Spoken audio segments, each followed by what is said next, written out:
Tonight on CTV News, we're covering the tragic loss of Supreme Court Justice Ruth Bader Ginsburg. And then stick around, because we have information on recent COVID vaccine research at CSU and updates on the Cameron Peak fire. All that and more on CTV News, starting now.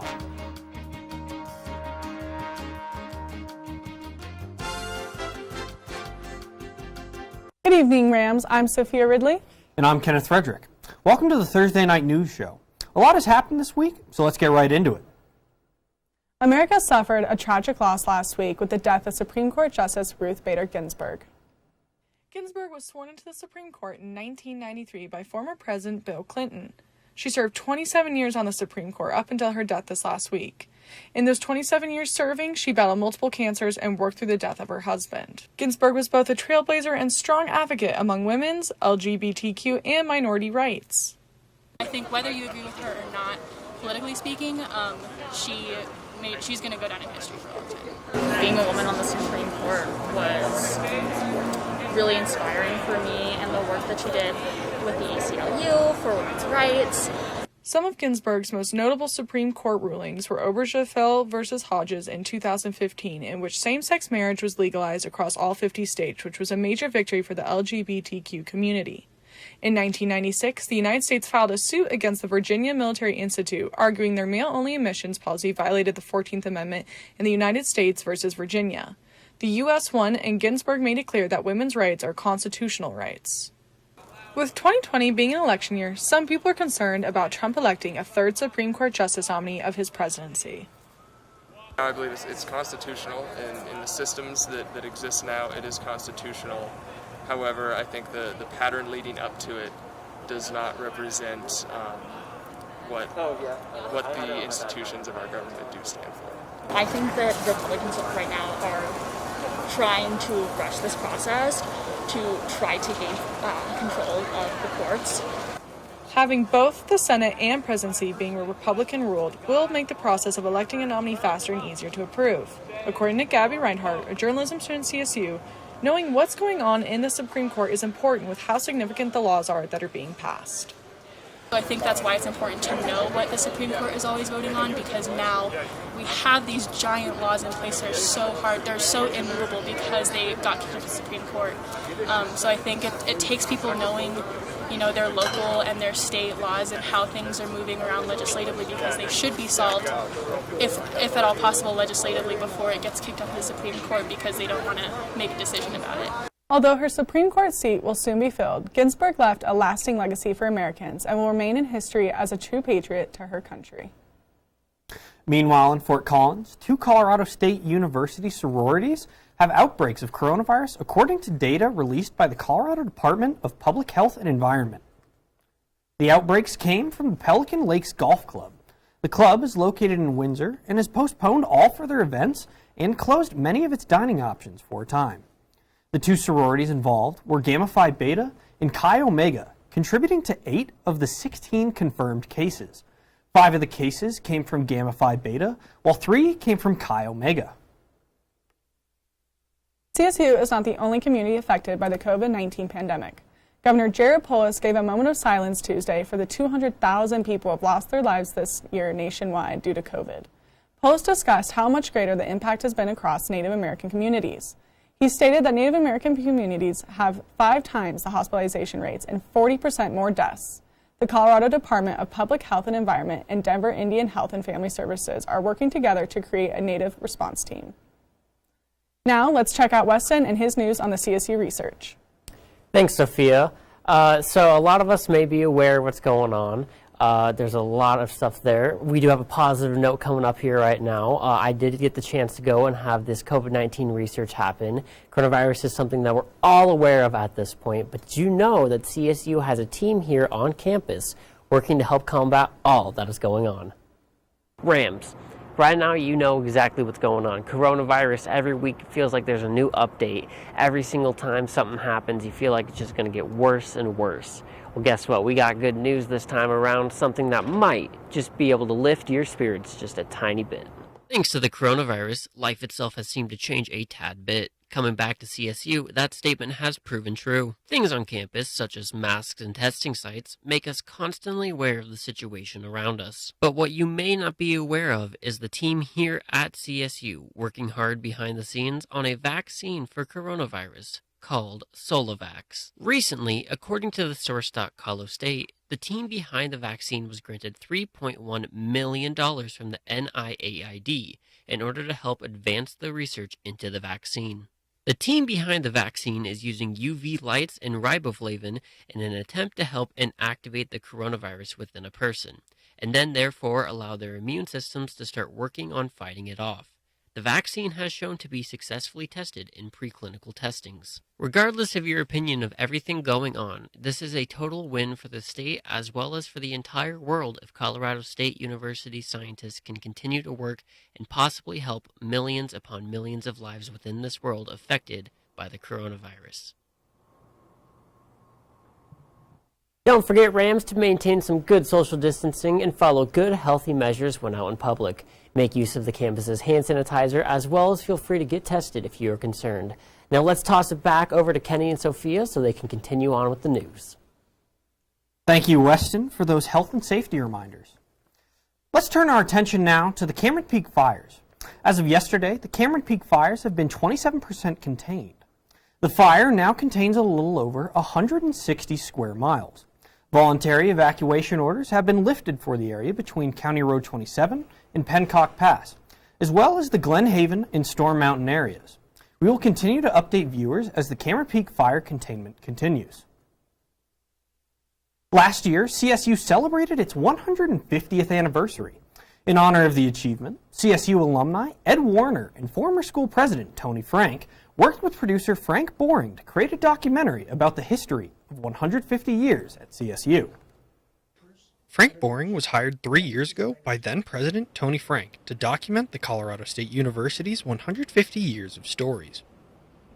The documentary, titled The Great Experiment, CSU at 150, is about CSU's lengthy history. After all, the university has been around for a very long time. It started off as a land-grant institution back in 1870 before Colorado had even become a state. Boring was given the task of using all of the years of footage and photos to show the history of the school. That started with the task of organizing and digitizing decades worth of film. He attributes his success on the documentary to all of the help he received from coworkers and the many student workers who helped document and organize the rooms full of barely ordered videos.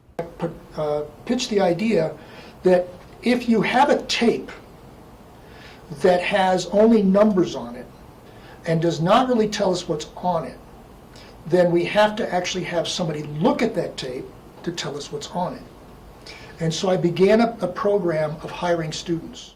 The documentary is said to have footage all the way back from 1919 and photos from before even then. The 80-minute long documentary covers the history of both Fort Collins and how the university fit into the changing world around it. Boring said that this documentary was necessary because it keeps the memory and the history of the school and the individuals who attended it alive. I believe this particular documentary is unique in that it was a collaborative effort with a number of different departments and individuals and whatnot, but it actually does document 150 years of CSU's history. If you would like to watch The Great Experiment, the film will premiere on Rocky Mountain PBS on the evening of October 1st at 8. Speaking of CSU's history, a school tradition is postponed this year. Colorado State University has decided to not repaint the infamous Aggie A. The A was voted into creation by students back in 1923, but wasn't painted until 1924. Starting in 1985, fraternity brothers of Sigma Alpha Epsilon painted it annually. In the 2000s, CSU football players also joined in on the project. In recent years, students have partaken in this annual tradition around the first week of the fall semester. Due to coronavirus, this will be the first time in around 76 years that the A will not be repainted since the tradition started in 1944. Traditions may have been postponed this year, but as long as there are watches, there will be lawsuits. Local watchmakers Vortic Watch Company have won a huge lawsuit involving its sale of a line of antique restored watches against Hamilton Watch Co. Vortic Watch Company has won their lawsuit, which was going on since 2015. The lawsuit was filed when Hamilton Watch Co. heard that the local watchmakers had been using parts of an antique Hamilton watch to make a line of pocket watches called the Lancaster. The watch sells for just under $5,000 each. Hamilton Watch Co. claimed that Vortic was guilty of trademark infringement for using parts of Hamilton watches and reselling their product. But the courts ruled that Vortic was not violating any trademark and ruled in Vortic's favor. This concludes our news segment for tonight. Stick around to see what's happening in entertainment with Angel Cooper, up next.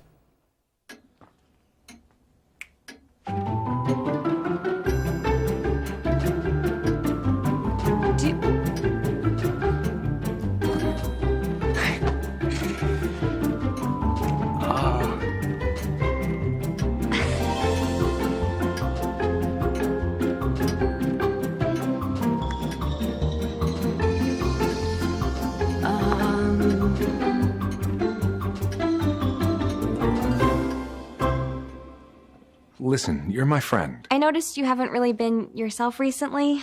Yeah, I feel like something's up. How are you? Are you okay? Is there anything you want to talk about? I just want to know how you're feeling. And listen, even if you don't know what to say, I'm here to talk. No matter what you're going through, I just want you to know I'm here. I've got your back. When you want to talk, I'm here.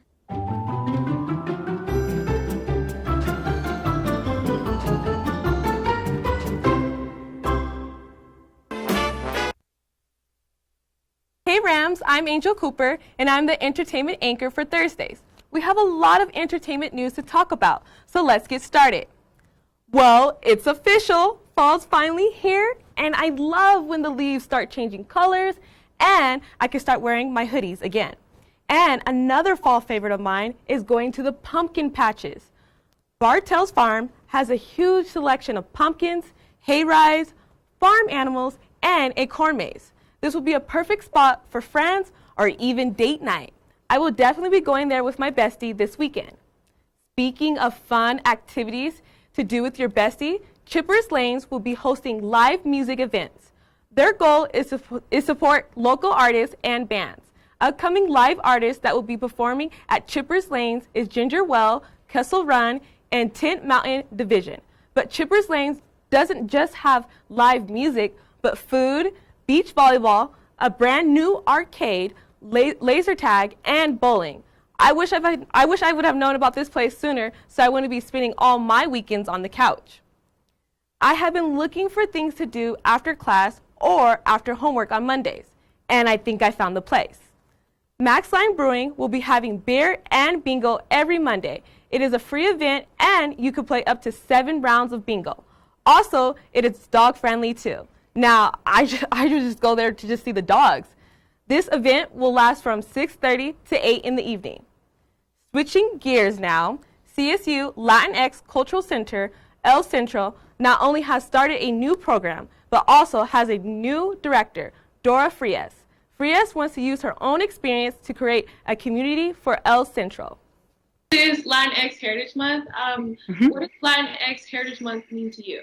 A month where we get to really ground and celebrate and honor our culture, our heritage, experience joy, really ground in the things that make us who we are as Latinx people through food, music, storytelling. And I also don't feel like we can do that outside of the month, right? We should be celebrating Latinx heritage and history all of the time. With El Centro's Hot Chips and Hot Topics program that they started, students who identified with Latinx now tackle big conversations. Basically talk about issues that impact the Latinx community in particular. So just yesterday we had an event where we talked about anti-Blackness in the Latinx community and just bringing people into the space where we can talk about their experiences and validating their opinions on certain topics and just being in a space where everyone feels included. This safe place now gives students a sense of belonging. I think it's important because it helps people feel that they are part of something, especially as identifying as a student of color, as being a Latina and a first generation student. That's really important to me, and I know that a lot of students that identify with some of my identities also feel the same way. L Central will be hosting all the events that relate to Latinx Heritage Month and so much more. Every Thursday, I'll be filling you in on the most trending news on social media. Welcome to What's the Hype?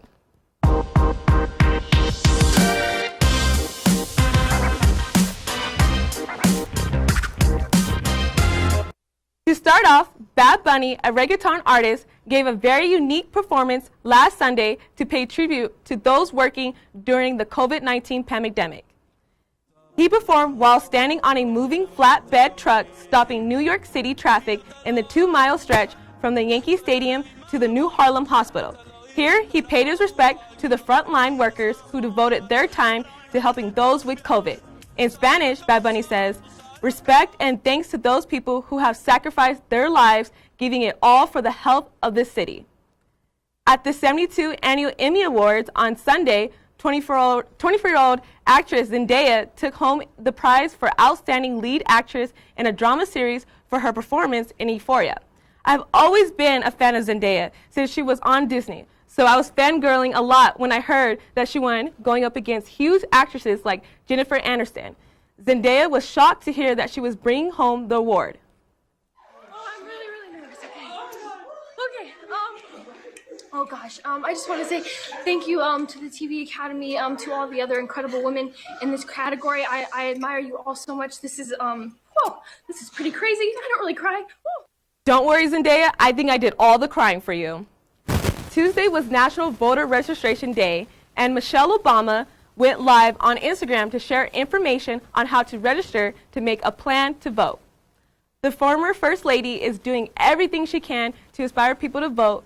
Michelle Obama was joined live by other celebrities who wanted to send out the same message, including Jennifer Lopez, Zendaya, Aisha Curry, Chris Paul, and many others. Alienated by this system, who are frustrated. Well, Rams, that's all I got for you this week. Stay tuned after the break to hear Yanae Moran talk about warm temperatures in the fall. Dad? Just 1 minute, okay? Hey, Bobo, do trees tell each other stories? I'm sorry. I'm afraid I don't know that. Hey, why don't we go find out?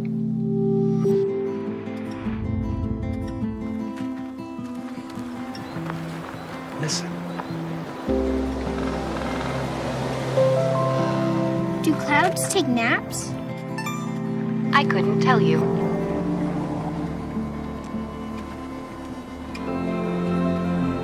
Can birds draw pictures? I don't have an answer for that. Dad, do stars visit their friends? Look!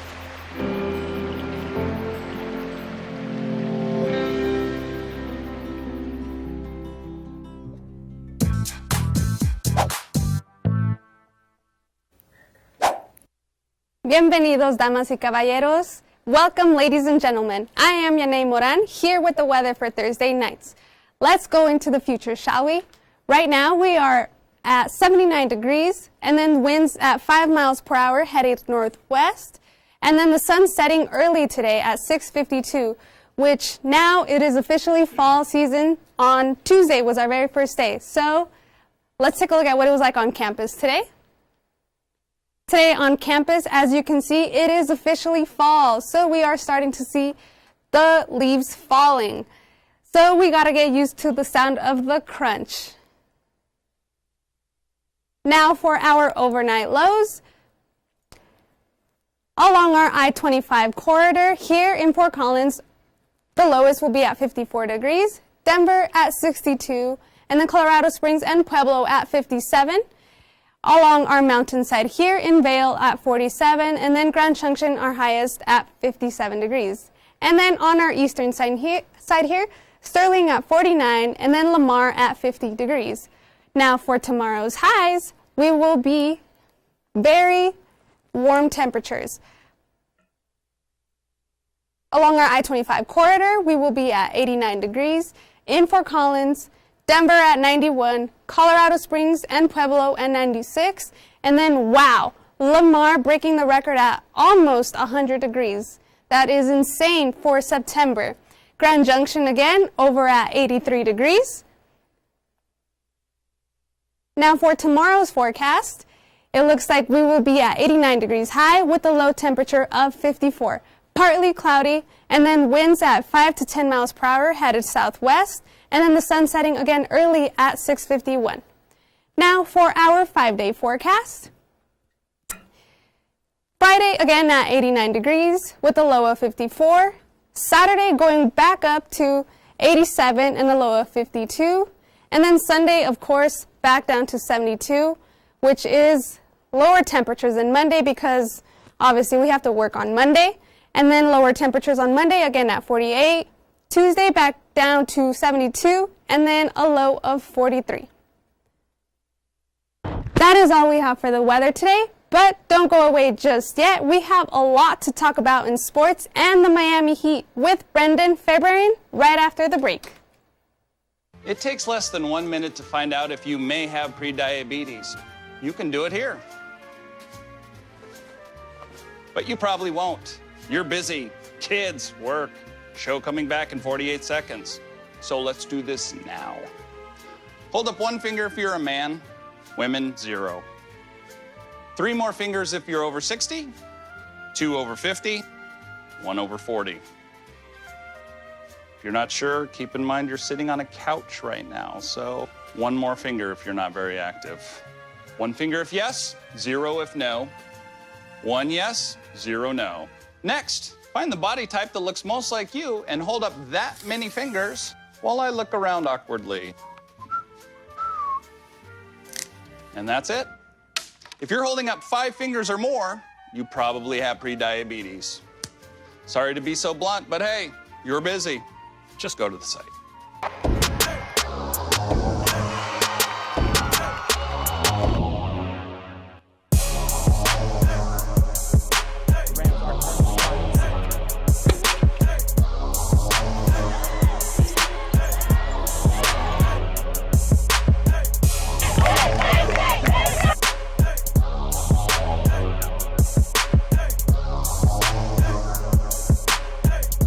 Welcome back from the break, Rams, into your Thursday night sports show, The Blitz. Hosted by yours truly, Brendan Fairbairn. I have plenty of pro action to cover for you all tonight, so let's get it started. Kicking it off with some contender or pretender action, I have 2 contenders who I feel are primed to finish the season as champions. Let's start off with the Miami Heat. The Heat are 11-2 in the playoffs right now and lead the Celtics 3-1 in the Eastern Conference Finals. The burning question for NBA fans is, can the Heat get past the Celtics and, most importantly, contend for the NBA championship against the opposition from the West? First thing about the Heat, very misleading stats. They are 5th in the league in scoring, 9th in rebounds, and 9th in field goal percentage. How they make that work is they play well together as a unit and play unselfish basketball. They're led by their superstar leader, Jimmy Butler, who averages 20.6 points per game, and Bam Adebayo, who leads the defense, who had that game-winning block against the Celtics, who really set the tone for the series.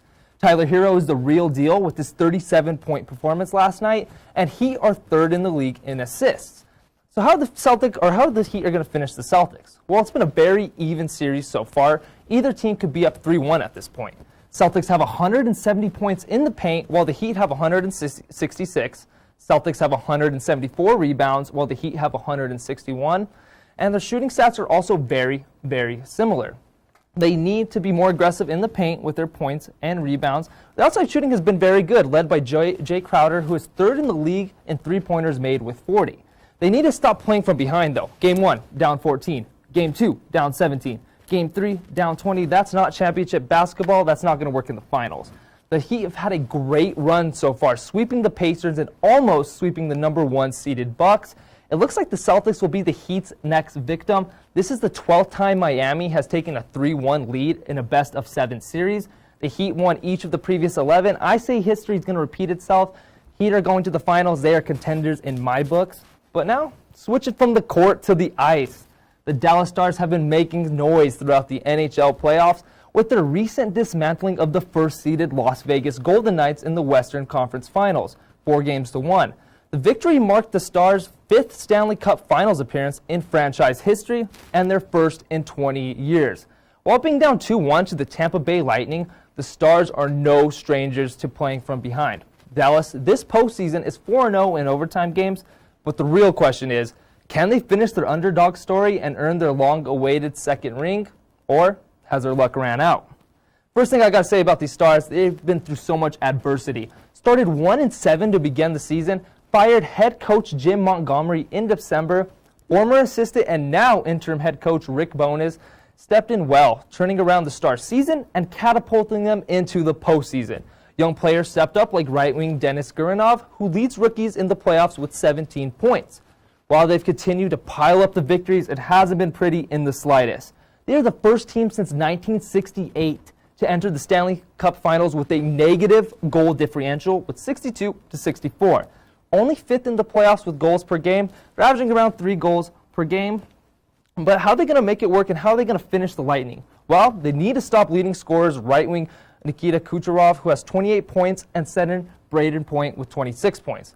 For the Lightning, despite being NHL's 20th best goalie save percentage, Anton Khudobin has a save percentage of 94%. He is the X factor in this series. He's going to be the reason the Dallas Stars win this. Dallas team's chemistry and resilience to respond to early challenges and finish games out on top after being down in the first 2 periods are their biggest elements behind their unexpected Stanley Cup Finals run this year. Starting off play as one of the NHL's bottom feeders, the Stars now have the opportunity to complete the drastic turnaround and end up with the Lord's Stanley Cup. I have them as contenders. Stars are going to beat the Lightning in Game 7. Mark my words. In my opinion, the Stars have very high odds to close out the season, but let's get into some more money line around the world of sports with this week's version of What Are the Odds? To start things off, let's go to the gridiron with the Titans versus Vikings matchup on Sunday. I have the Titans at -136, very good odds. Vikings defense only had 2 sacks and 1 turnover and have allowed 67 points in 2 weeks. Absolutely terrible. Ryan Tannehill leaving off where he did last year. He's been on fire. 6 touchdowns, 0 interceptions. It's also good to know the Vikings defense also giving up 150 yards on the ground. Derrick Henry is going to run wild on him. Titans are going to win this. Now going to over/under. Chiefs versus Ravens. I had the over at 53.5. Obviously, 2 explosive offenses. Ravens already have 75 points on the season. It's only been 2 games. Chiefs have 57 points. I really expect a shootout in this one. Tight ends should really be an X factor in this one, solely due to Hollywood Brown and Tyreek Hill on the outside. Middle of the field should be wide open for both of them. I have the over hitting very comfortably. Now moving on to spread, I have +6 for the Denver Nuggets. The Denver Nuggets have been playing the Nuggets are actually way more conditioned than the Lakers. You could tell how tired the Lakers played in Game 3. AD playing a lot less aggressive, which is not like himself. 2 rebounds last game. And also, Jokic isn't getting bullied anymore as much as he was against JaVale McGee and Dwight Howard. I have the Nuggets winning this one, so the spread should hit comfortably. And if not, they should keep it within 6. Now moving on to my CSU money line. CSU is supposed to play Vanderbilt in Week 3. Obviously, that's not going to happen due to coronavirus, but I like to make my own odds. I have CSU at +375. Good odds because of the conference differential. You have an SEC team versus a Mountain West team. SEC teams are going to be favored majority of the time.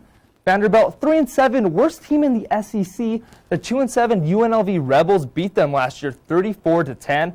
Last year at home too. CSU beat UNLV by 20 points last year. Moneyline should hit comfortably. Over and under, I had the over at 62.5. I know that's a high over, but Vanderbilt averaged 16 points per game, and opponents averaged 32 points against them. Rams averaged 28 points per game, and opponents also averaged 32 points against them. Vanderbilt, obviously in the harder conference, SEC. They have played teams like Florida, Georgia, and LSU, one of the best teams in the nation. Vandy can easily average more than 16 against the Rams defense. I have 31-34 Rams winning it with the over hitting. Now moving on to spread, I have CSU at +14. Vanderbilt's been outscored by opponents by 183 points. Last year, also averaged 247 yards against them through the air. Patrick O'Brien and Jackson would absolutely torch their defense if this game was to be played. Jackson had his best season with Patrick O'Brien at quarterback. It's also good to note that Vanderbilt's defense only had 6 interceptions last year. Patrick O'Brien could easily sling the ball down the field with more assurance and confidence, knowing how weak their secondary is. I have CSU winning this, so the spread, if not, they should keep it well between 14. Well, Ram fans, those are all the sports. Tune in. That's all the sports action I have for tonight. Tune in next week for my analysis of the NBA Finals. Have a wonderful weekend, and we'll see you on Monday for CTV Sports.